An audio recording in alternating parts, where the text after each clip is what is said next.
Or at least Mr. Hamill did. Dennis was very helpful too. He was passing books around like a librarian. He even learnt Roman numerals especially for the trip. Paragraph 31. Thank you, Dennis. But Dad reckoned there was no doubt about it. From the moment he stood up, Mr. Hamill was the star of the show. Section 51, paragraph 31. The Parliament shall have power to make laws with respect to the acquisition of property on just terms. Let's think about those words, on just terms, and how they relate to real people. Your Honour, my client built his home by the law, in full accordance with the law. He doesn't know about the extensions. But does he have the protection of the law? How can the forcible removal of a family, a good family, from their home, have the blessing of our Constitution? How can that be just terms? Dad reckoned it was in the bag. Your Honour, even though they had 5 times more lawyers than we did. to the law. Well, my client has adhered to the law. Every law, every statute, from the Town Planning Act to civil aviation regulations. But in what can only be described as the last desperate measure, my client is accused of breaching none other than the Constitution. I mean, good Lord, what else are we guilty of? International war crimes? He's even paid people to laugh for him. I refer the court to His Honour Mr Justice Dixon's decision in Grace Brothers and the Commonwealth. As where much His as Honour Dad maintained hated to admit it, the other lawyer was good, and he was going to give us a real run for our money. a safeguard to the Commonwealth. But if Mr. Hamill was worried, he didn't show it. He kept right on at him. Has acquired the status of a constitutional guarantee which is designed to protect the individual. But everything he said, they had an answer for. Your Honour, that statement was obiter dictum. Was not. Well, it wasn't. Was it? The interpretation of unjust terms was considered in the Tasmanian Dams case. The court took into account the interests of the community, such as job creation. Dad reckoned Dennis got the hang of things real quick. The main job of a senior counsel is to provide backup for the QC. Ah, yes. And this is further underlined in Georgiades against. And that's what Dennis did. Utilitarianism. The greatest good for the greatest number. But what this principle fails to...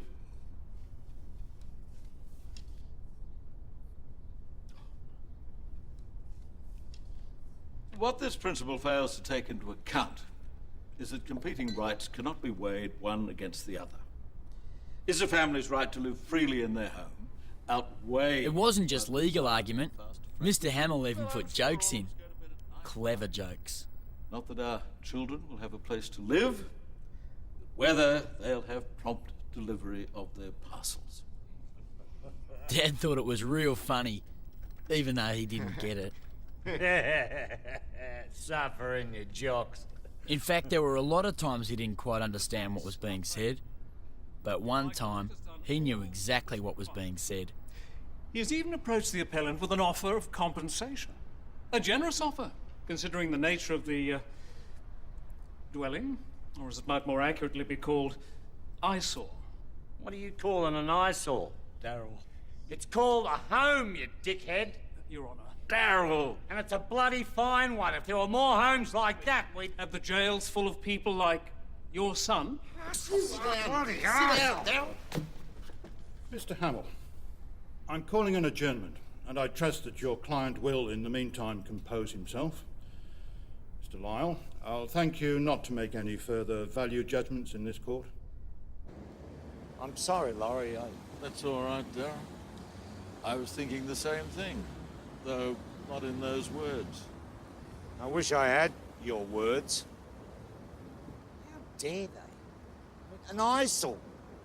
I mean, that just goes to show that they don't get it. I mean, they're judging the place by what it looks like, and if it doesn't have a pool or a classy front or a big garden... Got a pretty good gate. And because of that, it's not worth saving. But it's not a house, it's a home. It's got everything. You love each other, care for each other. It's got memories, great memories. I mean, it's a place for the family to turn to. come back to. But that doesn't seem to mean as much as a big fucking driveway. Later, it was time for Mr. Hamill to sum up. Dad said he was unbelievable. He reckoned he finished like a champion greyhound. People who love each other. He quoted cases, he quoted laws, but Dad nearly fell off his chair when Mr. Hamill finished by quoting Dad. Only better. Somehow that's not worth as much as a big driveway. Now, you may think our appeal is based on emotion rather than law. Not true. It's about the highest law in this country, the Constitution, and one phrase within it, on just terms. That's what this is all about. Being just. They want to pay only for the house. But they're taking away more than that, so much more. Sure, the Kerrigans built a house, then they built a home, and then a family. You can buy a house, but you can't acquire a home. Because a home is not built of bricks and mortar, but love, memories. You can't pay for it, and you're just shortchanging people if you try. I can't speak for those who wrote this document, but I'll bet when they put in the phrase on just terms, they hoped it would stop anyone shortchanging someone like Darryl Kerrigan.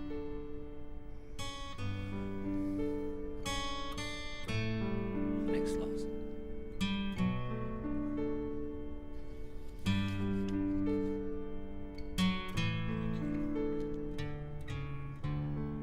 In the end, who knows whether it was Dad's words or Mr. Hamill or even Dennis's note passing, but we won the case. In favour of the appellant. Shit. That's us. Bullshit. We won. We won. You little ripper! Thanks, lads. Dad was stoked, but suitably restrained. He reckons the other side didn't know what to do with themselves. Dennis was so stunned he went all quiet. Dad reckons he almost cried. In fact, I think he did. Mr. Hamill just sat there for ages. He reckoned it was the most satisfying victory he'd had in 47 years. Dad reckoned it's important to be noble in victory, so he spoke to the other QC, Oh, hey, the one who had a go at Wayne. bad luck. You dickhead. The case was all over the news that night.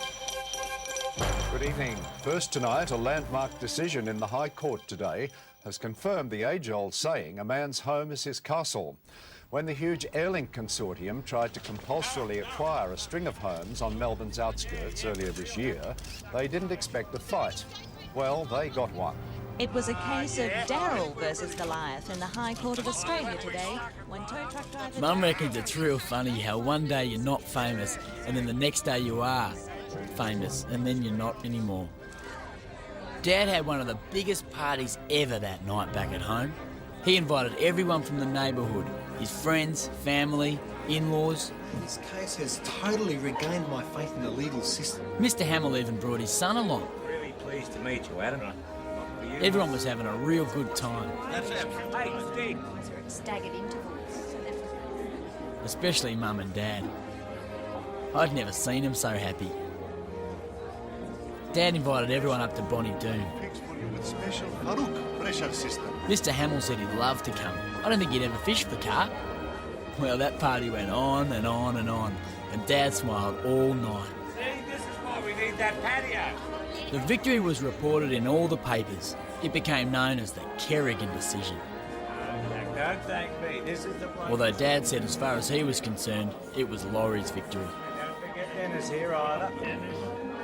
That was the beginning of a string of good luck for our family. 6 months later, we got notice that Wayne would soon be eligible for parole. Dad rang Mr. Hamill, who was more than happy to come out of retirement again. Wayne said the parole board couldn't believe their eyes. When Mr. Hamill walked in, he reckons they granted him parole out of shock.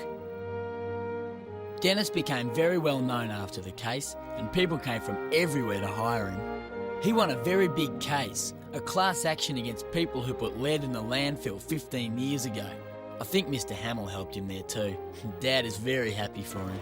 He even bought himself a new photocopier, one that never breaks down. And guess what? Mr. Hamill did go up to Bonnie Doon. At first Dad thought it was out of politeness, but it can't be because he goes up there all the time. And he and Dad still hit it off as good as they did the first day they met. Coco never won another race, but she had a son, which Dad called Son of Coco. He hasn't won yet, but Dad has high hopes. Dad did finish the patio, in a Greek style, and the extension, and he even put up those big iron gates that he and Steve had gotten for a bargain that night in Toorak.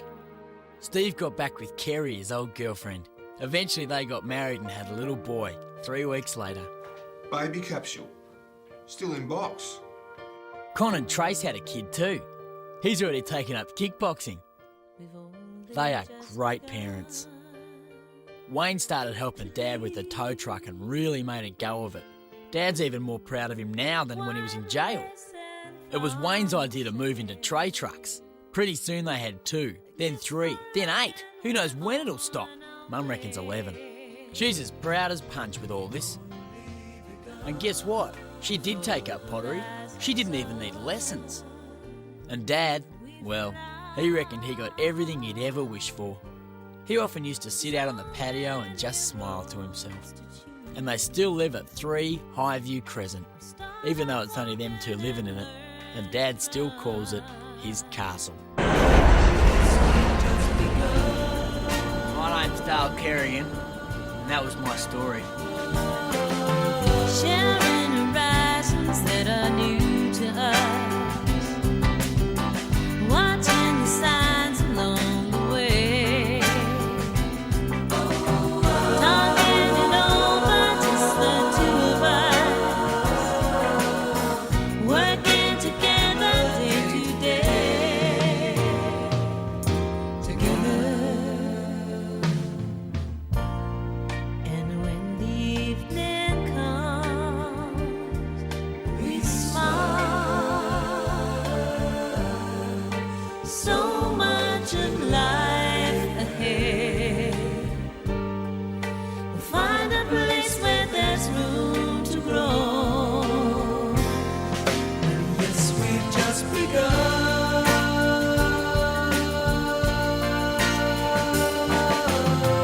Sharing horizons that are new to us,